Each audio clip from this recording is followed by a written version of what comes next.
की, भारत माता की, वंदे वंदे। बहुत बहुत धन्यवाद।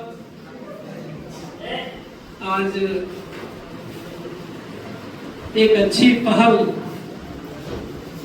इस तहसील, इस जनपद, इस क्षेत्र के लिए करने के लिए वो दलित अपने बीच में बैठे हुए, लखनऊ से चल के आए हुए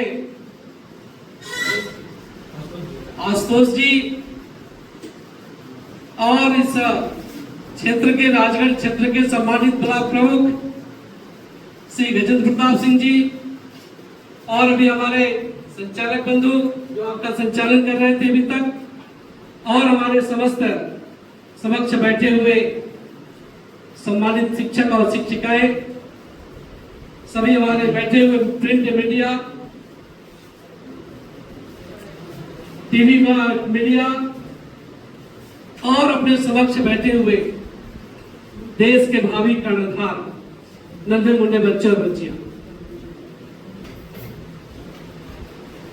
कई बार इस क्षेत्र के लिए, तमाम एजुकेशन के क्षेत्र में अपने बच्चों और बच्चियों को हम लोग आगे बढ़ाने का प्रयास कर रहे हैं। यह क्षेत्र कभी भी, आज के 25 साल पहले यह क्षेत्र पिछड़ा हुआ क्षेत्र कहा जाता था, लेकिन आज आप जैसे भावी कर्णधार के अभिभावकों ने हिम्मत करके आप लोगों को पढ़ाने का जो प्रयास किया है, ऐसे सभी अपने अभिभावकों को मैं प्रणाम करता हूं और धन्यवाद देना चाहता हूं कि वास्तव में यह भूमिका जो 25 साल पहले हम कहते थे कि यह हमारा क्षेत्र पिछड़ा क्षेत्र आता है, नक्सल बेल्ट में आता है, उस चीज को हमने देखा है। इस क्षेत्र को मैंने देखा है आज के 30 साल पहले।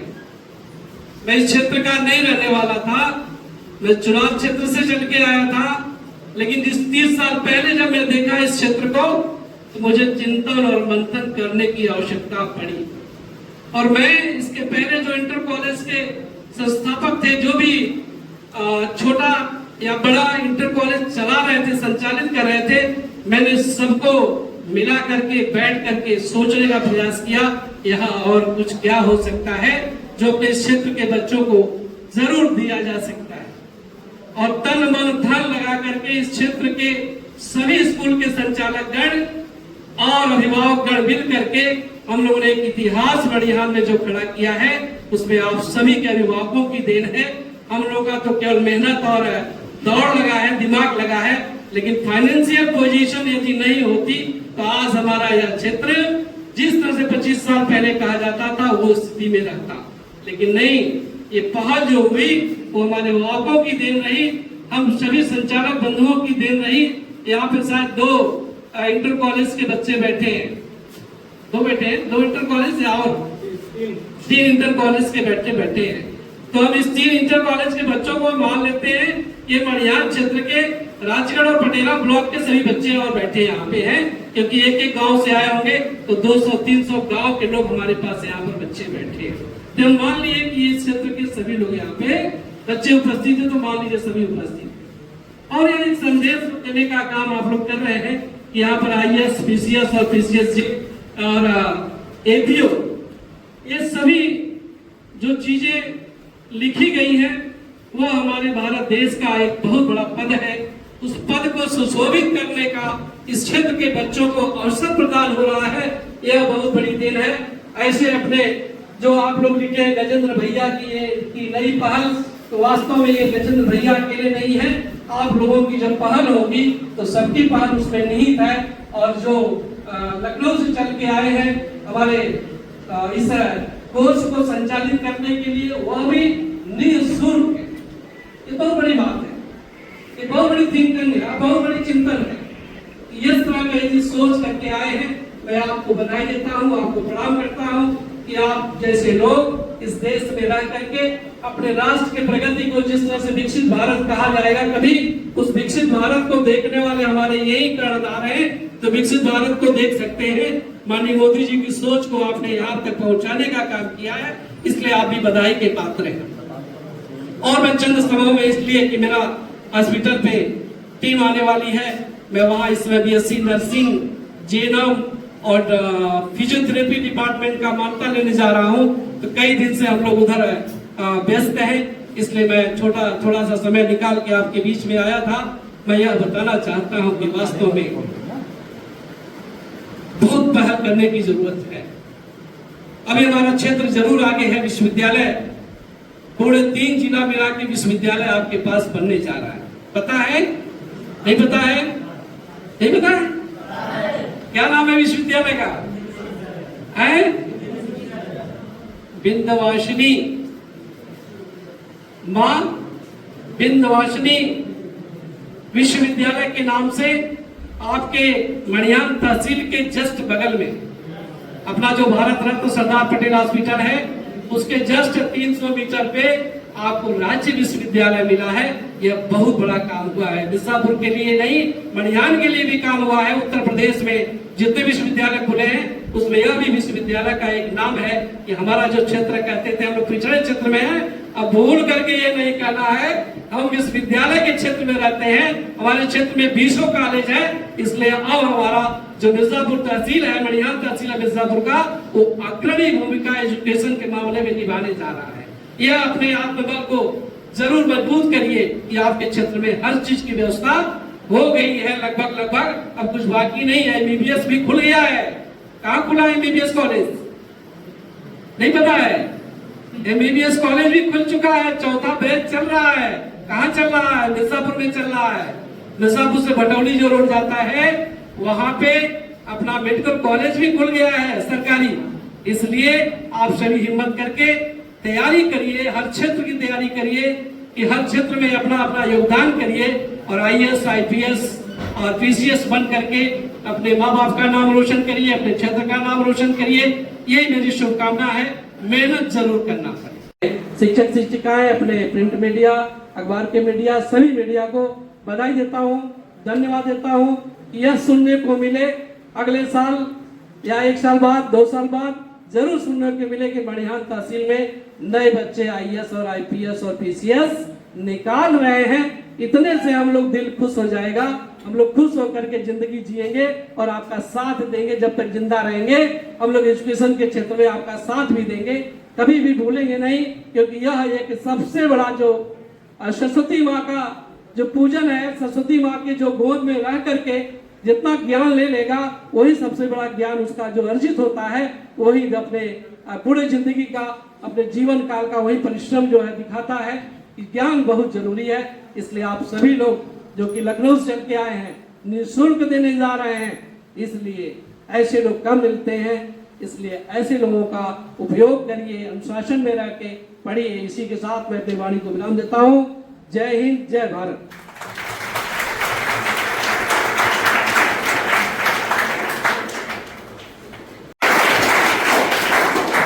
मेहनत जरूर करना पड़ेगा।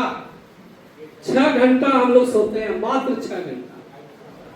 तो कितने घंटा होता है? 24 घंटे में 6 घंटा चाहे जगते भी रहे, मान लेते हैं कि हम लोग रेस्ट में हैं, अभी तक 18 वहां से स्टार्ट किया गया। अब आपको यहाँ पे ग्रेजुएट और पीजी बनाया जा रहा, तमाम प्रोफेशनल कोर्सेज के लिए भी शिक्षा दी जा रही। अब उससे एक स्टेप और आगे की बात की जा रही है। इसी विजन को देखते हुए हम लोग ये कोर्स यहाँ पे स्टार्ट किए, जो पूरी तरह से गजेंद्र भाई साहब का ये इनिशिएटिव है। उन्हीं का ये जो विजन है उसी को हम लोग बस साकार करने में लगे हुए हैं। बाकी को ये भी नहीं पता कि क्यों इकट्ठा हुए हैं। पता है क्यों इकट्ठा हुए? क्यों इकट्ठा हुए? देखो इस समय हम लोग की जो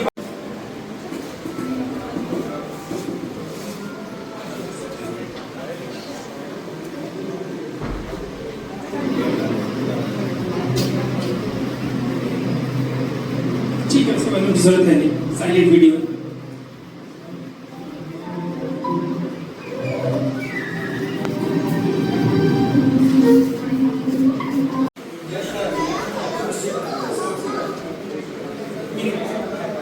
देखते रहने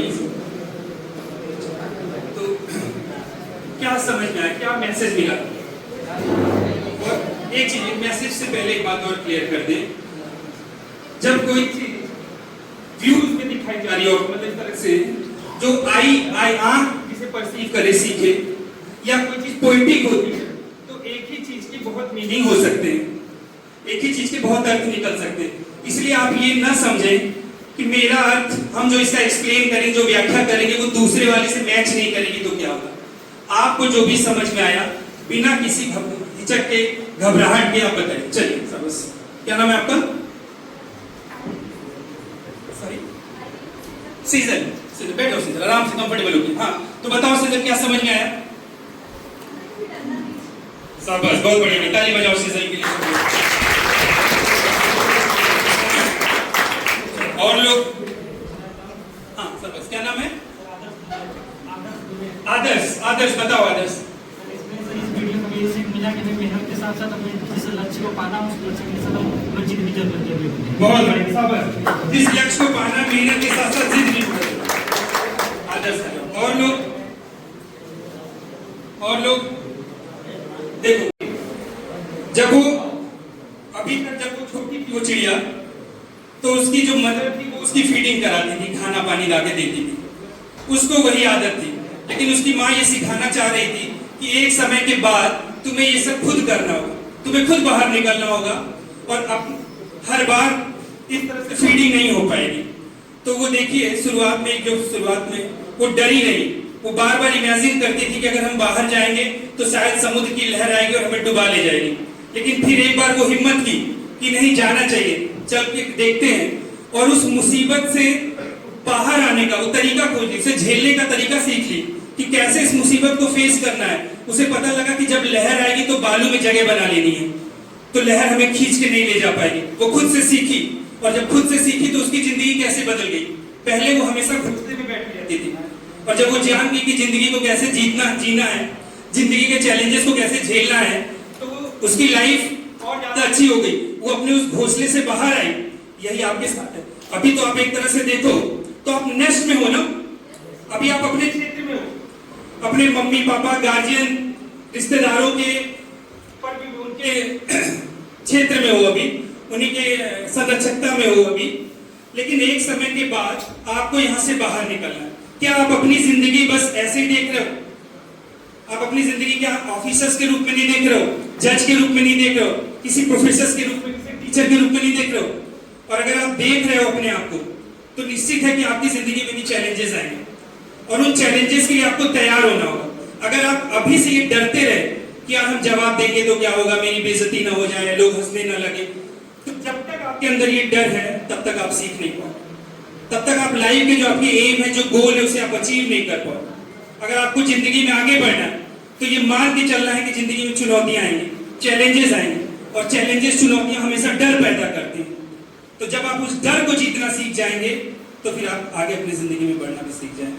तो वह उसकी शुरुआत आज ही से होगी। उसके लिए कोई मुहूर्त नहीं निकलेगी कि सावन के बाद भादव आएगा, भादव के बाद फिर कोई और महीना आएगा, अच्छा सोमवार, अच्छा मंगलवार, अच्छा शनिवार, तब से हम ये काम करेंगे। उसकी शुरुआत आज से ही की जा सकती है। ये सेमिनार रखने का पर्पज ही यही था। आपके अंदर क्षमता कम नहीं है, आप यहाँ पढ़ रहे हो, गांव में जाके भी खेतों में काम भी करना पड़ सकता होगा, गाय भैंस का काम भी कर रहे हो, ज्वाइंट फैमिली के साथ रहते होगे तो परिवार की भी ढेर सारी जिम्मेदारियां हैं। यहाँ का एक बच्चा दिल्ली लखनऊ जब जाता है तो वो दिन रात कमरे में रह के केवल पढ़ता है। आप पढ़ाई के साथ साथ कितनी जिम्मेदारियां निभा रहे हो, इतना कुछ काम कर रहे हो, इसका मतलब क्षमता की कमी नहीं है आपके अंदर। आपके अंदर क्षमता, तभी तो सब आप मैनेज कर पा रहे हो ना। आप पढ़ाई भी कर रहे हो, आप खेतों के काम भी देख ले रहे हो, गाय भैंस के काम भी देख ले रहे हो, घर की जिम्मेदारियां भी उठा ले रहे हो। लेकिन ये आपके अंदर का जो ये डर है कि नहीं, शहर के बच्चे जो बाहर के होते हैं, बड़े स्कूल में पढ़े होंगे, शहर में जो तैयारी दिल्ली लखनऊ से कर रहे हैं, वो तो बड़े स्मार्ट होंगे, वो कुछ कर सकते हैं, हम तो इस लायक नहीं है, हम तो जवाब नहीं देंगे। यही सेमिनार अगर हम कहीं शहर में कर रहे होते, किसी कॉन्वेंट स्कूल में कर रहे होते, तो शायद, इसको आप अदरवाइज मत लीजिएगा, लेकिन शायद बच्चे इतना शाइन नहीं होते, वहां पे वो और मुखर होते, वो जवाब देते हैं। लेकिन गांव के बच्चे जो होते हैं, इंटीरियर क्षेत्र के जो बच्चे होते हैं, वो कई बार केवल इसलिए डरे रहते हैं क्योंकि वो अपनी क्षमता को ही आंक नहीं पाते। उन्हें लगता है मेरे अंदर कम क्षमता है। वो शहर का बच्चा जो वहां दिल्ली रह के तैयारी कर रहा है, लखनऊ रह के तैयारी कर रहा है, वो ज्यादा स्मार्ट है, वो ज्यादा अच्छे से पढ़ाई कर रहा है, वो ज्यादा अच्छा बोल सकता है, उसकी कम्युनिकेशन स्किल अच्छी है, हम कैसे बोले? हमें तो आता ही नहीं बोलना, हम मेरे बोलने पे तो सब हंसने लगते हैं। ये जो डर है, इस डर को बाहर निकालें, क्योंकि जो पहला स्टेप है, हम लोग बात किसकी करने जा रहे हैं? भाई साहब के, गजेंद्र भाई साहब की पहल से हम लोग यहाँ शुरुआत क्या करने जा रहे हैं? उनका इतना बड़ा विजन, वो आपके लिए इतना बड़ा विजन देख रहे हैं, आपको केवल ग्रेजुएट पोस्ट ग्रेजुएट के रूप में नहीं देख रहे हैं, वो ये देख रहे हैं कि हमारे क्षेत्र का बच्चा कल को अधिकारी बन के निकले, वो एसडीएम बन के निकले, डीएम बन के निकले, एसपी डिप्टी एसपी बने। इतना कुछ विजन है आपके लिए, इतना कुछ हो रहा है, और आप अपनी तरफ से एफर्ट नहीं दिखाओगे तो हो पाएगा? हम तैयारी कराने जा रहे हैं आईएएस पीसीएस की, पीसीएसजे की, एपीओ की, वनडे एग्जाम्स की, कॉम्पिटिटिव एग्जाम्स की। उस एग्जाम की तैयारी के लिए जो पहला स्टेप है, वो आपको तो मुखर होना पड़ेगा, आपको डूज एंड डोंट्स जानना पड़ेगा, आपको ये पता होना चाहिए कि हमें लाइफ में क्या करना है और क्या नहीं करना है, और जो करना है उसके बारे में भी विजन एकदम क्लियर, और जो नहीं करना है उसके बारे में विजन एकदम क्लियर, और हिचक किसी चीज की नहीं। करने का फैसला ले लिए तो करेंगे, फिर चाहे जो आ जाए, और नहीं करने का फैसला ले लिए तो नहीं करेंगे, फिर चाहे जो आ जाए। ये निडरता है, ये कॉन्फिडेंस है, और ये कॉन्फिडेंस बहुत जरूरी है। जब आप अधिकारी बनते हैं, और बनेंगे आप लोग, इतना सब कुछ सहयोग, इतना अच्छा विजन लेके चल रहे हैं भाई साहब, तो बनेंगे ही आप अधिकारी। तो ये बताओ, जब अधिकारी बनोगे, डीएम जानते हो, सुने होंगे ना, पूरे जिले का एक अधिकारी होता है, पूरा जिला संभालना है उसको, तो नॉलेज तो उसको चाहिए ही चाहिए, लेकिन केवल नॉलेज से काम नहीं चलेगा, उसको कॉन्फिडेंस भी चाहिए। इतने लोगों को संभालने का, इतने बड़े जिले को संभालने के लिए उसको कॉन्फिडेंस भी चाहिए। अगर एसपी पूरा जिले का लॉ एंड ऑर्डर देख रहा है, तो केवल ज्ञानी इस वजह से नहीं देख रहा, तो ज्ञानी के साथ साथ कॉन्फिडेंट भी है, आत्मविश्वासी भी है, इसलिए देख रहा। आप भी तो अधिकारी बनने जा रहे हो, इसी का सपना लेके आए हो। अगर आप, हम ये मान लेते हैं थोड़ी देर के लिए कि अगर आप इस सेमिनार में आए हो, तो कहीं ना कहीं से आपके मन में ये था कि आगे चल के हम तैयारी करेंगे, हमें भी अधिकारी बनना है। हो सकता है कुछ बच्चे ऐसे हों जो अपने दोस्त या आपके कहने पे या किसी के कहने पे आ गए, लेकिन मेरा ये मानना है कि मोस्टली बच्चे ऐसे होंगे इसमें जो ये सोच के चले होंगे कि यार चलो जानते हैं कि आईएएस पीसीएस क्या होगा, कुछ बात होगी, काम की बात होगी, और हमें भी अधिकारी बनना। मान लीजिए आपको आज के सेमिनार के बारे में नहीं भी पता था, लेकिन मन में ये बात तो है ना आपके कि पढ़े लिख के आप ये सोच रहे हैं कि लड़के ये सोच रहे हैं कि पढ़ने के बाद शादी करेंगे तो मोटरसाइकिल मिलेगी, और लड़कियां ये सोच रही हैं कि शादी करने के बाद तो हमें घर का काम ही करना है। क्या आप ये सोच के पढ़ रहे हो? कोई लड़का या लड़की ये सोच के पढ़ रहा? तो जब आप ये सोच के नहीं पढ़ रहे, इसका मतलब आप अपने करियर को देख रहे हो ना कहीं। तो मिल के काम करेंगे तो अच्छा। तो आज ही से शुरुआत करते। अधिकारी तो आपको बनना ही है, घबराओ नहीं। अधिकारी जो बनते हैं वो कहीं मंगल ग्रह शुक्र ग्रह से नहीं आते, यही धरती के ही है, आप ही लोगों के बीच में। ऐसा अभी कभी सुने हो क्या कि जो डीएम एसपी बना उसके माँ बाप ऑर्डिनरी नहीं थे? ऐसा कभी सुने हो कि उसके माँ बाप कहीं स्वर्ग लोक से, कहीं दूसरी जगह, ऐसा नहीं बोलना चाहिए, माफ करिए शब्द के वापस नहीं करना, देवलोक से आए या कहीं दूसरे लोक से आए? ऐसा कभी सुने हो? अपने लोग है ना, हम ही लोगों जैसे लोग हैं ना, उन्हीं के बच्चे, बच्चा भी नॉर्मल और जो जन्म दिया माँ बाप वो भी नॉर्मल, सब लोग हम ही लोगों जैसे हैं। जैसे हमारे माँ बाप हैं, आपके माँ बाप हैं, वैसे अधिकारियों के माँ बाप हैं, वो अधिकारी है। इसका मतलब हम ही लोगों के बीच से ही निकल के डीएम एसपी बनते लोग, हम ही लोगों के बीच से निकल के इनकम टैक्स कमिश्नर बनेगा, हम ही लोगों के बीच से निकल के कोई असिस्टेंट प्रोफेसर, कोई टीचर बनेगा, हम ही लोगों के बीच से निकल के कोई जज बनेगा। तो अलग से कोई नहीं आएगा, बस आपको ये पहचानना है कि मेरे अंदर वो क्षमता है, हम वो कर लेंगे।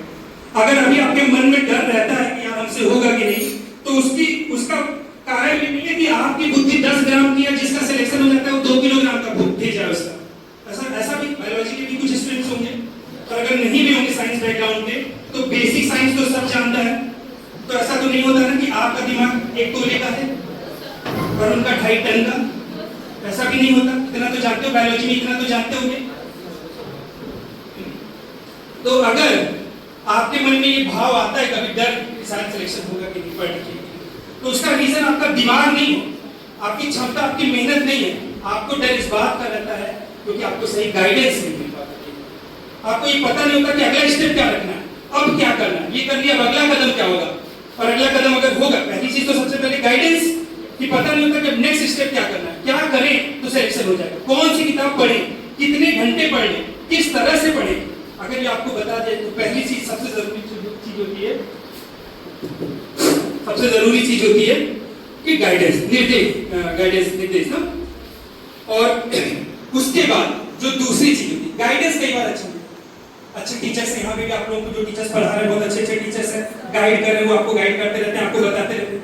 लेकिन वो जो दूसरा बैरियर आता है, वो जो दूसरा बैरियर है वो रिसोर्स का। टीचर ने आपको, यहाँ के टीचर ने सब अच्छी अच्छी बात बता दी, गाइड भी अच्छा कर दिया आपको, लेकिन अब अगला स्टेप आ रहा है, रिसोर्स की प्रॉब्लम है। टीचर ने बता दिया कि तैयारी करने के लिए ऐसे ऐसे आपको कोचिंग करनी पड़ेगी, फाइट है, कोचिंग ज्वाइन करनी पड़ेगी, वहां पे ढेर सारे और बच्चे हैं, उनके साथ आपको कॉम्पीट करना पड़ेगा, सिलेबस कंप्लीट करना पड़ेगा, टाइम से कंप्लीट करना पड़ेगा, तब आप एग्जाम निकालोगे। तो दूसरी प्रॉब्लम आती है रिसोर्स की। इन दोनों ही प्रॉब्लम को हम लोग मिलजुल के सॉल्व करेंगे। गाइडेंस आपको आपके टीचर लोग देते हैं, हमें आपके अध्यापकों पे कोई संदेह नहीं है, बल्कि बहुत सम्मान है उनके लिए, वो आपको बहुत अच्छा निर्देश देते हैं। रही बात संसाधन की, जो संसाधन के लेवल पे जो दिक्कत आ रही थी, उसके लिए गजेंद्र भाई साहब, वो संसाधन के लिए एक बार ताली बजाइए आप। उस संसाधन वाली प्रॉब्लम को दूर करने की अपने क्षेत्र के लोगों के लिए, अदरवाइज कौन ऐसे सोचता है, कौन ऐसे सोचता इस बात के लिए कि नहीं हम अपने क्षेत्र के बच्चों को पढ़ा दें, और भी तमाम उनके पास बहुत बिजी शेड्यूल है। अभी पिताजी बता के 5-5, 6-6, 7-7 घंटे सोने को मिल रहा, दिन में कोई ना कोई काम है, छोटे छोटे काम होते हैं, लोगों का दिन बीत जाता है, जिसके पास बड़े काम हो उसका तो दिन बहुत आसानी से बीत सकता है। इसके बाद भी समय निकाल के ये बात सोचे, माइक तो ये विजन लेके आए कि हम अपने क्षेत्र के बच्चों को पढ़ाएं, वहीं पे पढ़ाएं। जो बच्चे बाहर जा सकते हैं उनके लिए भी आगे का प्लान है, देखा जाएगा, उस पर भी चर्चा चल रही है। लेकिन उसी स्तर की पढ़ाई जो आप बाहर जाके करेंगे, उसी स्तर की पढ़ाई, उसी लेवल का टारगेट, सब कुछ उसी तरह से, वही मोटिवेशन, वही पढ़ाने का तरीका, वही एटमॉस्फेयर हम लोग कोशिश करेंगे कि आपके क्षेत्र में लेके आए, यहीं पे लेके आए, मणिहार के क्षेत्र में लेके आए और यहीं आपको पढ़ाएं। अगर आप किसी कारण से बाहर नहीं निकल पा रहे हैं घर से, खास करके गर्ल्स के साथ ये प्रॉब्लम होती है कि उनको उतनी आजादी नहीं मिल पाती बाहर जाने के लिए। और इकोनॉमी में एक बात होती है थ्योरी ऑफ प्रेफरेंस, हिंदी में बोलते हैं उसको वरीयता का सिद्धांत। जैसे मान लीजिए आपके पास 100 रुपए है और आपके पास काम 200 का है, तो आप ये तय करेंगे कि ये 100 रुपए हमें कहाँ खर्च करना है। आपके पास 100 रुपए और खर्च करना है 50 रुपए मान लीजिए पढ़ाई पे खर्च करना, 20 रुपए खाने पीने पे खर्च करना है, 10 रुपए दवा पे खर्च करनी है और 40-50 रुपए पार्टी वार्टी दोस्तों के साथ घूमने पे खर्च करना है। तो अब आप ये तय करोगे ना किसको माइनस किया जाए, किसको इन किया जाए। अपने 100 रुपए को पहले कहाँ लगाएं, हर जगह व्यवस्था ऐसी ही चलती है। तो घर में भी कई बार एक हो सकता है संसाधन बिल्कुल ना हो या थोड़े संसाधन हो, तो अभी तक का जो माइंडसेट है मोटे तौर पे, किसी की फैमिली में इससे अलग हो तो बुरा मत मानेगा, एक नॉर्मल बात हम सोसाइटी में जो चल रहा है उसकी बात कर रहे हैं। तो किसी फैमिली में अगर 2 बच्चे हैं, एक लड़का और एक लड़की, और एक बच्चे को बाहर भेज के पढ़ाने की केवल हैसियत है, तो पहले लड़के को भेजा जाएगा पढ़ने। इसमें ज्यादा भावुक भी आप लोग नहीं होंगे, क्योंकि अधिकारी को भावुक भी नहीं होना है, उस पर भी चर्चा हम लोग करेंगे। लेकिन ठीक कई बार होता है क्या ना कि जब इमोशंस अंदर से निकलते तो आप भावुक हो जाते हैं, हाँ मेरे साथ तो ऐसा शोषण हुआ है। लेकिन आपको अधिकारी बनना है, और जब आप अधिकारी बनते तो केवल अपनी पीर नहीं समझते, पीर भराई भी समझते, दूसरों का दर्द भी समझते। तो जब आप दूसरों के दर्द को भी समझने लगते हैं तो फिर आपको अपने दर्द से बहुत ज्यादा शिकायत नहीं है। तो मान लीजिए कि एक घर में 2 बच्चों में से किसी एक ही बच्चे को भेजा जा सकता है और घर की मजबूरी है, चाह के भी परिवार वाला नहीं कर सकता, तो वो लड़के को बाहर भेज दिया पढ़ने के लिए, क्योंकि उसे लगा भाई सारी सोसाइटी की आजकल माइंडसेट में हजारों साल से चीज चली आ रही है कि लड़का है तो परिवार के नाम को आगे रखते रहेगा, लड़के के पीछे पैसे भी कम खर्च करने पड़ते हैं, क्योंकि लड़कियों को अगर आप बाहर भेजेंगे तो उनके लिए आप प्रॉपर हॉस्टल की व्यवस्था करेंगे, लड़का थोड़ा कम में भी काम चला लेगा, वो 2-4 के साथ भी रह के काम चला लेगा, सिक्योरिटी का उतना इशू नहीं होता। तो इसमें तमाम स्केल्स पे, तमाम पैरामीटर्स पे लड़का पहले आ जाता है, इसलिए लड़के को बाहर भेजते हैं। और लड़की हो सकता है उस घर की बेटी टैलेंटेड हो लेकिन वो घर पे रह जाए। तो अब कम से कम इस क्षेत्र के बच्चों को, बेटियों को घबराने की जरूरत नहीं। अगर आप अपनी तरफ से 1 कदम चलोगे तो गजेंद्र भाई साहब के साथ मिलकर हम लोग अपनी तरफ से 2 कदम चलेंगे। बस आपको ये बात दिखाना है, आपको हौसला दिखाना है अपनी तरफ से कि नहीं हम ये एग्जाम क्रैक कर सकते हैं। आप बस एक बार मूड बनाओ, माइंड मेकअप करो, तैयारी करने का एक बार मूड बनाओ। बाकी में कैसे गाइडेंस क्या देना है, कैसे किताबों के बारे में आपको बताना है, कैसे पढ़ाना है, कैसे कठिन चीज को सरल बता के बताना है, वो सारी जिम्मेदारी हम लोगों की। और कैसे संसाधन यहाँ पे मिलेंगे, बाकी सुविधाएं आपको कैसे होंगी, वो सारी जिम्मेदारी भाई साहब की है। वो सारी जिम्मेदारी उठा ले। जितने भी परिवार के लोग अपने परिवार को नहीं संभाल पा रहे, पढ़ाई के नहीं पढ़ा पा रहे अपने बच्चों को, किसी कारण से बाहर भेज, किसी भी कारण, फाइनेंशियल इशू हो, कोई और कारण हो, उन सब के लिए गजेंद्र भाई साहब बोले कि पूरा क्षेत्र ही मेरा परिवार है, तो वो परिवार अगर नहीं देख पा रहा तो ये परिवार सब देखेगा, इसकी जिम्मेदारी उठा रहा है। तो ये बहुत बड़ी चीज है कि अपने क्षेत्र के बच्चों के लिए ये गजेंद्र भाई साहब की तरफ से निःशुल्क एक व्यवस्था शुरू हुई है, जिसमें बच्चों से कोई चार्ज नहीं लिया जाए। हाँ, लेकिन कोई चार्ज लेने का मतलब ये भी नहीं है कि हम यहाँ भीड़ इकट्ठा कर लेंगे कि बेवजह आप घर पे कुछ बता के आए और पढ़ाई ना करें, क्लास का माहौल खराब करें। इसके लिए हम लोग एक व्यवस्था जरूर करेंगे कि जो ठीक से पढ़ाई नहीं कर रहा है, जो ठीक से पढ़ाई नहीं कर रहा है, लापरवाही कर रहा है, उसको बाहर किया जाएगा। अदरवाइज और कोई बैरियर नहीं है। किसी क्लास, किसी कास्ट, किसी रीजन, किसी रिलीजन के बेसिस पे कोई बायसनेस नहीं है। ये विजन गजेंद्र भाई साहब का था कि हम अपने क्षेत्र के सारे बच्चों को, वो किसी वर्ग से बिलोंग करते हों, किसी जेंडर से बिलोंग करते हो, किसी के साथ कोई भेदभाव नहीं होगा। जिस बच्चे के अंदर क्षमता है, जो पढ़ना चाहता है, वो सब आके पढ़े, सबको पढ़ाया जाएगा और जबरदस्ती आपके ऊपर कोई थोपा नहीं जाएगा। आप ये तय करोगे कि आपका करियर का ऑप्शन क्या है, आपका इंस्टिंक्ट क्या कहता है, मतलब आपकी प्रवृत्ति क्या कहती है, आपको किधर जाना है, आप ये तय करोगे। फिर हम आपके हिसाब से डिजाइन बनाएंगे क्लास की और यहाँ पे क्लास स्टार्ट करेंगे। लेकिन वही है कि हौसला आपको दिखाना पड़ेगा, पहला कदम आपको निकालना पड़ेगा। हम लोग बोले कि पहला कदम आप निकालोगे तो 2 कदम हम निकालेंगे, लेकिन पहला कदम तो आपको निकालना पड़ेगा। अगर आप पहला कदम ही नहीं निकालोगे, आप पढ़ने के लिए नहीं तैयार होगे, तो फिर हम लोग क्या कर सकते हैं? फिर हम चले जाएंगे अपने क्षेत्र में, जहाँ पे पढ़ा रहे, जहाँ पे अच्छा कर रहे, नहीं करते रहेंगे। हम लोगों को तो लगा कि चल के, क्योंकि मेरा ही पर्सनल मानना था, अभी पिछले बैच में हमारे यहाँ 2022 से फर्स्ट अटेम्प्ट की बच्चियां हुई, जज बनी देवी पाटन मंडल, और दिखने में तो उनको, क्योंकि वो 5 ईयर लॉ की हुई थी, तो 12th के बाद होता है 5 ईयर लॉ। 12th के बाद कोई बच्चा 5 ईयर लॉ करके पास आउट हो तो बहुत एज तो होती नहीं, बस 21-22 साल के हुए थे, पहले ही अटेम्प्ट में उनका हो गया था। अगर आप देखेंगे तो आप ही जैसे थे, अभी उनका लुक भाई फिजिक अगर आप देखोगे तो आप बच्चों जैसे वो भी है। पहले अटेम्प्ट में उनका सिलेक्शन हो गया। कोई प्रॉब्लम उनकी वजह से भी थी, बच्चों की कुछ ठीक थे, कोई प्रॉब्लम थी। फिर हम लोगों को ये फील हुआ, और भी बच्चे हम लोगों के पास जैसे शहर में आते, बातचीत करते, तो कहीं उनको फीस की प्रॉब्लम होती है। अगर फीस कहीं से मैनेज हो जाए, हम लोग एक बार बोल भी दें कि चलो ठीक है कोचिंग में आपसे फीस ले लेते, पढ़ लो, अगर आपके घर में प्रॉब्लम है तो उनको रहने की दिक्कत, खाने की व्यवस्था, तमाम चीजें, केवल कोचिंग में एडमिशन ही नहीं तो बड़ा कर लेंगे। और फिर हम लोग मिलेंगे। इस बार जब हम मिलेंगे तो हम उम्मीद करेंगे कि वही बच्चे आए। कोई जरूरत नहीं है कि सब बिना मतलब आप भीड़ बनाओ। हम चाहेंगे कि केवल वो बच्चे सेमिनार अटेंड करें जो मूड बना लिए कि अब हमें कॉम्पिटिटिव एग्जाम देना। कॉम्पिटिटिव एग्जाम्स के बारे में यहाँ पे बताया गया है। हम लोग IAS की तैयारी भी कराएंगे, PCS की तैयारी भी कराएंगे, PCS J की तैयारी भी कराएंगे, ATO की तैयारी भी कराएंगे, और अगर आप लोगों की तरफ से डिमांड है तो वनडे की भी तैयारी कराएंगे। ये तो डिपेंड करेगा कि आप लोगों की तरफ से कैसे बच्चे हम लोगों से अप्रोच कर रहे हैं। तो अब अगला जब सेमिनार होगा तो हम उम्मीद करेंगे केवल वही बच्चे बैठे सेमिनार में जिनको आगे चल के एग्जाम देना है, और जिन बच्चों को आगे एग्जाम देना है, जिनको ये लगता है कि नहीं हमें इस प्रोग्राम का फायदा लेना है, और जबकि आपको पता है फ्री ऑफ कॉस्ट है, ऐसा कुछ नहीं कि हमसे कुछ इसके लिए भी चार्ज किया जा रहा, भाई साहब की तरफ से निःशुल्क।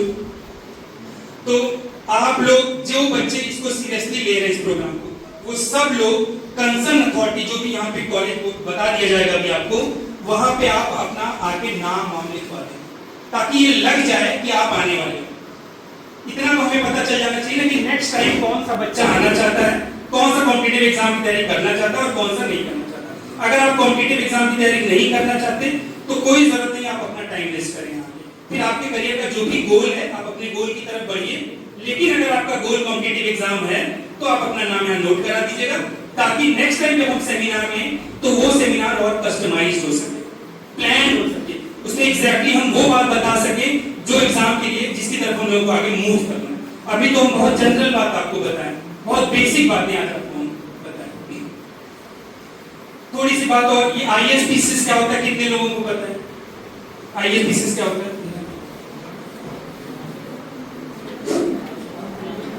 IAS PCS क्या होता है? सालस तो क्या नाम है?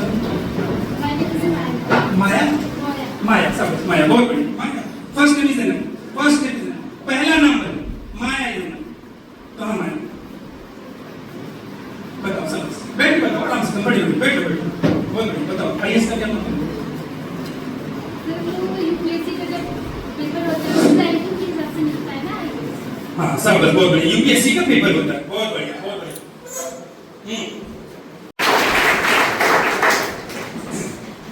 पीछे से भी कुछ आवाज आ जाए, पीछे वाले ये ना समझा करें कि हम पीछे बैठ गए तो हम पे नजर नहीं है, या यही मूड बना के पीछे ना बैठेंगे, हम पीछे ही बैठेंगे ताकि कुछ सुनेंगे नहीं।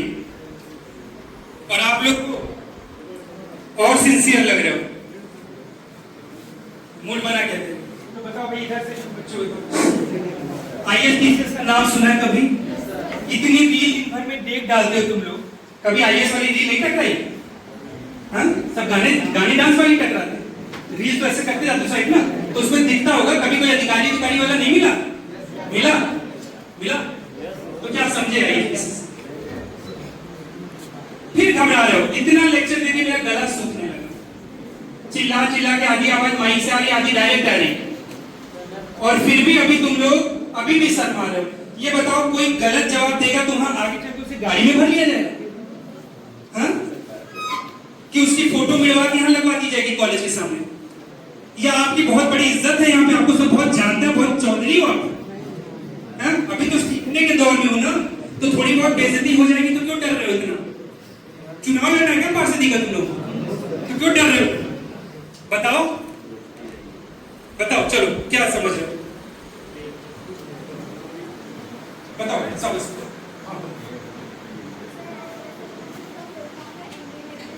बहुत बढ़िया, क्या नाम है आपका? सेजल, सेजल के लिए ताली बजाओ भाई।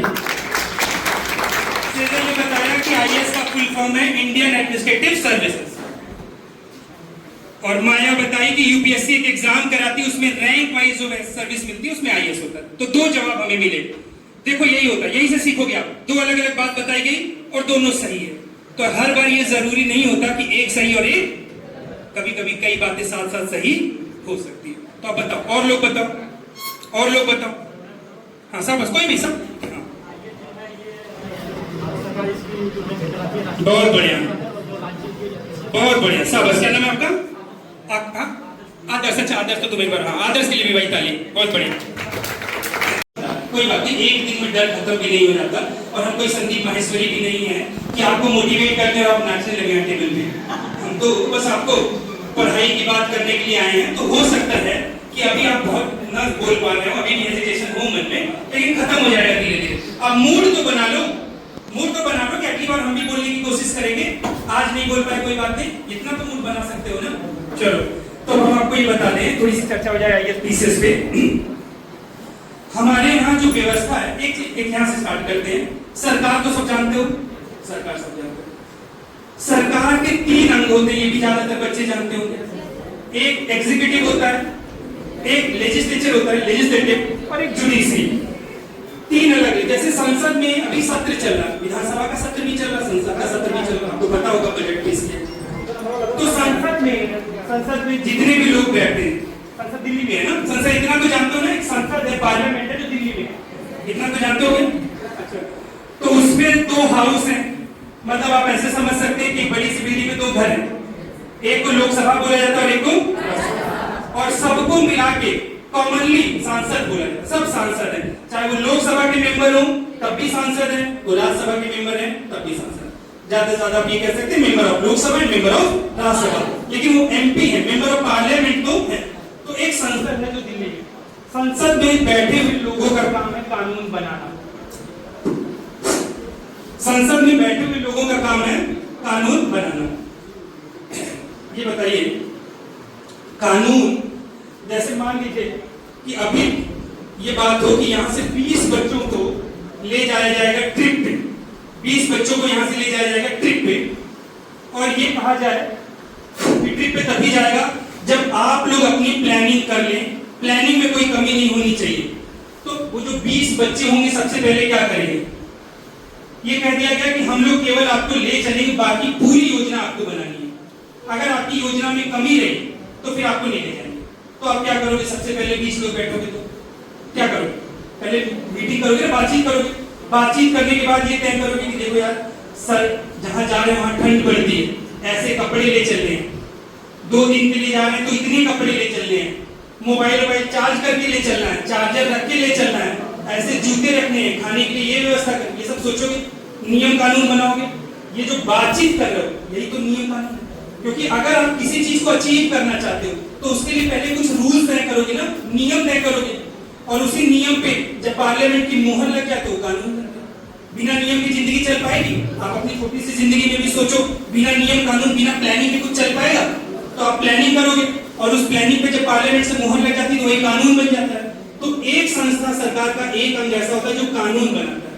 क्योंकि अगर हमें दो लोगों के लिए, एक छोटे से परिवार को चलाने के लिए भी नियम चाहिए, तो ये तो इतना बड़ा देश है, इसको चलाने के लिए तो कानून चाहिए ही चाहिए। तो जो कानून बनाता है उसको कहा जाता है विधायिका। चलो गया।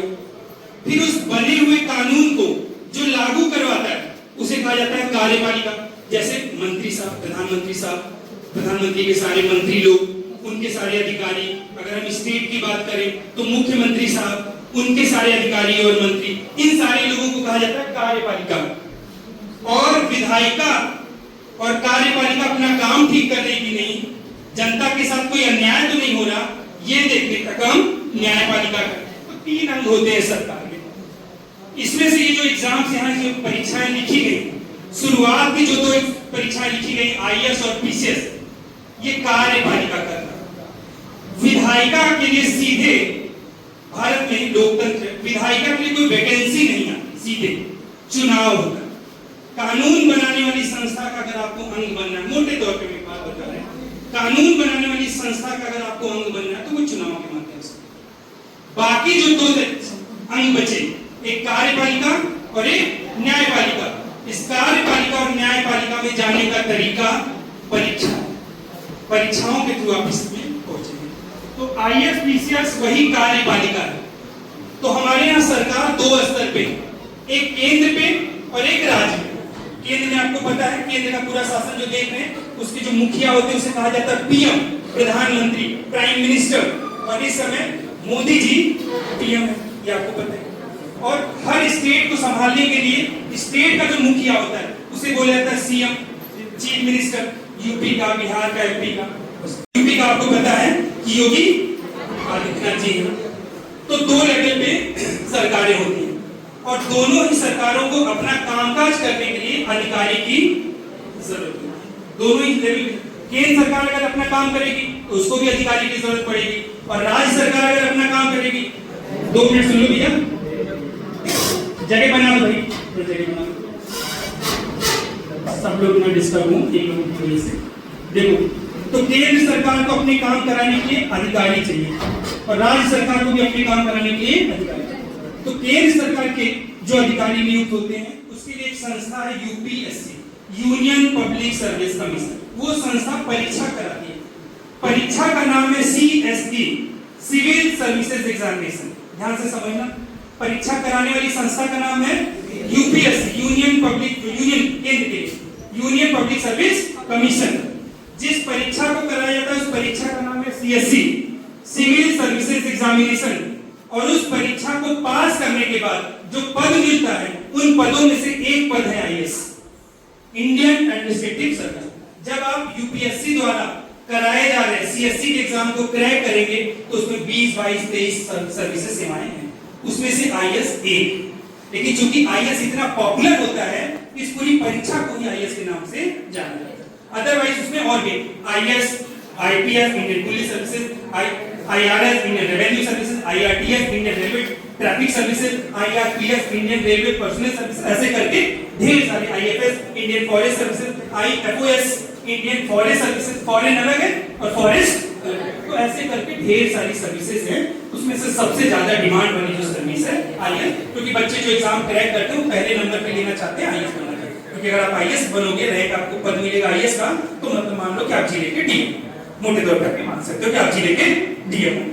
तो यूनियन जो एग्जाम कराता है, यूपीएससी एग्जाम कराता है, एग्जाम का नाम सीएससी हो गया, और एग्जाम क्रैक करने के बाद जो नौकरी मिलेगी आईएएस। इसी तरह से स्टेट में जो एग्जाम कराता है उसे कहा जाता है यूपी, स्टेट की कमीशन का नाम ले अगर हम तो उसे कहा जाएगा UPPSC, UPPSC, Uttar Pradesh public service. वहां पे यूनियन पब्लिक सर्विस कमीशन है, यहाँ पे Uttar Pradesh public service commission. तो ये एग्जाम कराता है। एग्जाम यहाँ पे भी प्रोविंशियल सर्विसेज की होती है, और उससे जो पीसीएस जो है, पीसीएस, ये है प्रोविंशियल सिविल सर्विसेज। पहले हमारे यहाँ जिसे हम स्टेट आप बोलते हैं, इन्हें प्रोविंस बोला जाता है। इतिहास में पढ़े होंगे प्रोविंस, क्षेत्र, प्रोविंस। तो पीसीएस का फुल फॉर्म होता है प्रोविंशियल सिविल सर्विसेज। तो जो परीक्षा का नाम है वो है पीसीएस। एग्जाम कंडक्ट कराने वाली बॉडी का नाम है पीएससी। पीसीएस और पीएससी दो अलग अलग चीज है। एग्जाम जो कंडक्ट करा रहा है वो है पीएससी, और जो एग्जाम है, जो परीक्षा का नाम है वो है पीसीएस। और इसमें भी ढेर सारे पद हैं। इसमें भी टीपीएस होते हैं, इसमें भी पीएस होते हैं, मतलब एसडीएम जैसा एडमिनिस्ट्रेटिव सर्विस। इसमें भी ढेर सारी अलग अलग सर्विसेज होती है। बाकी डिटेल हम लोग बाद में फिर से जब नेक्स्ट सेमिनार होगा, जो आप लोगों में से इंटरेस्टेड लोग होंगे वो अपना रजिस्ट्रेशन करा लें। नेक्स्ट टाइम जब हम सेमिनार लेंगे तो हम लोग और to the point precise study पे चर्चा करेंगे कि कैसे कैसे पढ़ना है, कहां से स्टार्ट करना है, ठीक है ना। और पांव जमाए रखना, लाख दलदल हो फिर भी पांव जमाए रखना, हथेली खाली ही सही लेकिन उसे ऊपर उठाए रखना। कौन कहता है कि छल्ली में पानी रुक नहीं सकता? कौन कहता है कि छल्ली में पानी रुक नहीं सकता? बस बर्फ जमने तक हौसला बनाए रखना।